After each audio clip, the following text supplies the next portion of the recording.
আসসালামু আলাইকুম। আজ 5 মার্চ 2026 বৃহস্পতিবার। দৈনিক প্রথম আলো আমাদের সামনে রয়েছে। আমরা এখান থেকে কয়েকটি বিষয় নিয়ে আলোচনা করার চেষ্টা করব, যেগুলো প্রতিযোগিতাপূর্ণ পরীক্ষা আসার মতো এবং সেটা প্রিলি, লিখিত বা ভাইভা হতে পারে। তো আসুন শুরু করি। প্রথমে দেখেন যে যুদ্ধের তীব্রতা বাড়ছে, নিহত হাজার ছাড়ালো।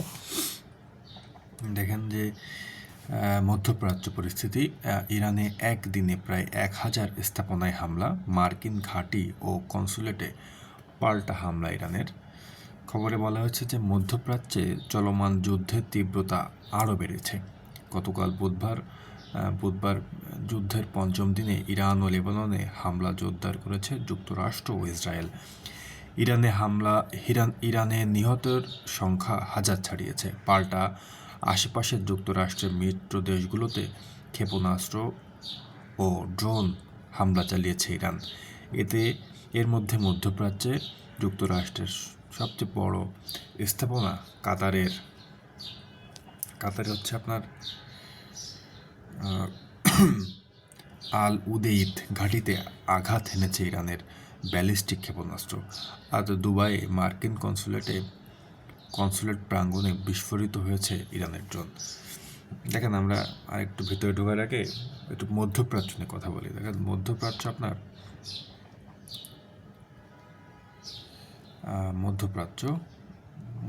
হচ্ছে আপনার এশিয়ার পশ্চিমাঞ্চল আর আফ্রিকার উত্তর অঞ্চলের দেশগুলোকে আপনার একসাথে মধ্যপ্রাচ্য বলে।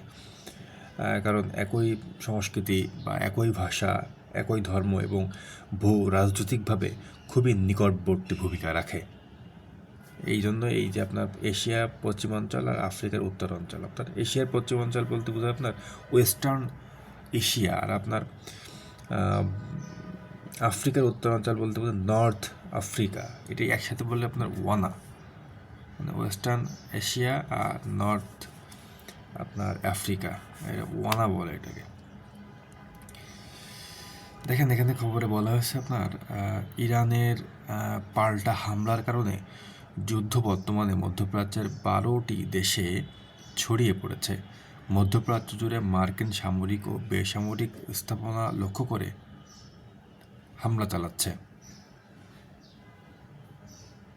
ইরানের বিপ্লবী বাহিনী IRGC হরমুজ প্রণালীর নিয়ন্ত্রণে রেখেছে। দেখেন, আপনার এটি এই ইরানের যে হামলাটা, এটি 2003 সালের ইরাক যুদ্ধ নয়, আর ইরাকের চেয়ে ইরান 3 গুণ বড়, 3 থেকে 4 গুণ বড়। দেশ জুড়ে হামলা চালানোর মতো সেনা যুক্তরাষ্ট্রের নাই। ফলে স্থল অভিযানে গেলে নানা চ্যালেঞ্জের মুখোমুখি পড়বে ট্রাম্প প্রশাসন। অর্থাৎ আপনার ইরানে যদি স্থল পথে যুদ্ধ করার মানে দিকে অগ্রসর হতে থাকে যুক্তরাষ্ট্র, সেক্ষেত্রে তার সম্ভাবনা পাওয়া মানে সাফল্য যে সম্ভাবনা, সেই সম্ভাবনাটা আসলে কঠিন আর কি।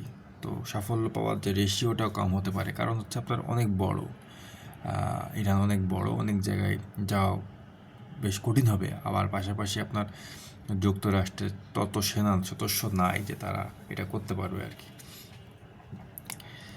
এবার দেখেন, আপনার মধ্যপ্রাচ্যের আপনার 19টি স্থানে যুক্তরাষ্ট্রের ঘাঁটি রয়েছে। এর মধ্যে 8টি ঘাঁটি হচ্ছে আপনার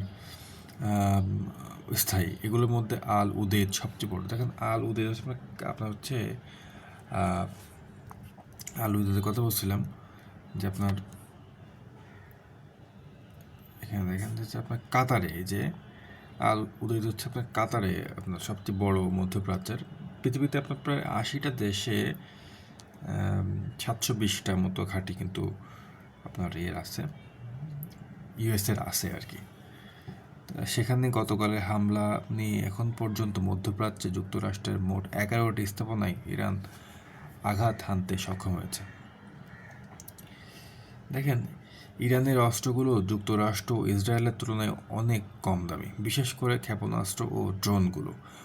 তুলনামূলক দামি অস্ত্র দিয়ে ইরানে হামলা চালাতে এবং নিজেদের রক্ষা করতে যুক্তরাষ্ট্র ইসরায়েলের বিপুল খরচ হচ্ছে। এত খরচ চালিয়ে যেতে যুক্তরাষ্ট্রের কত সময় ধরে আগ্রহ থাকবে তা নিয়ে প্রশ্ন রয়েছে। তাই যুদ্ধ যদি দীর্ঘায়িত হয় তাহলে তেহরানেরই সুবিধা হবে।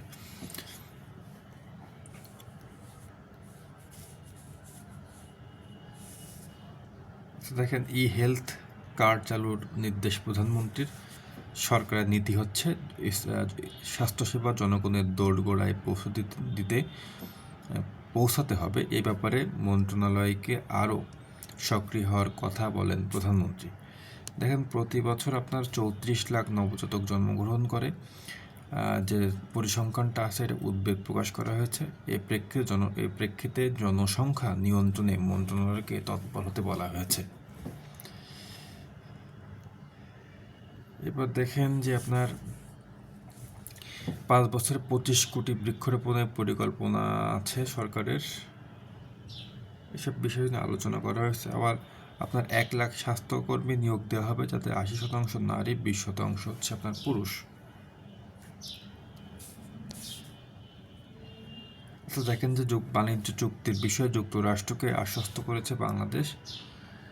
এটা হচ্ছে আপনার বর্তমানে বাংলাদেশের ওপর ধারা 122 এর আওতায় 15% শুল্ক রয়েছে। এখন ধারা 301 বাস্তবায়ন করা হবে, তখন যাতে শুল্ক 19% না হয়ে কিছুটা কম হয়, সে আবেদন জানিয়েছে বাংলাদেশ।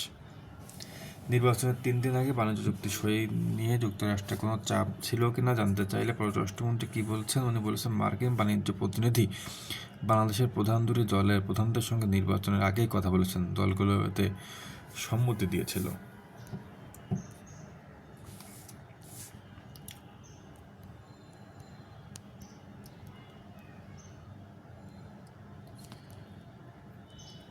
আচ্ছা, এবার দেখেন যে আপনার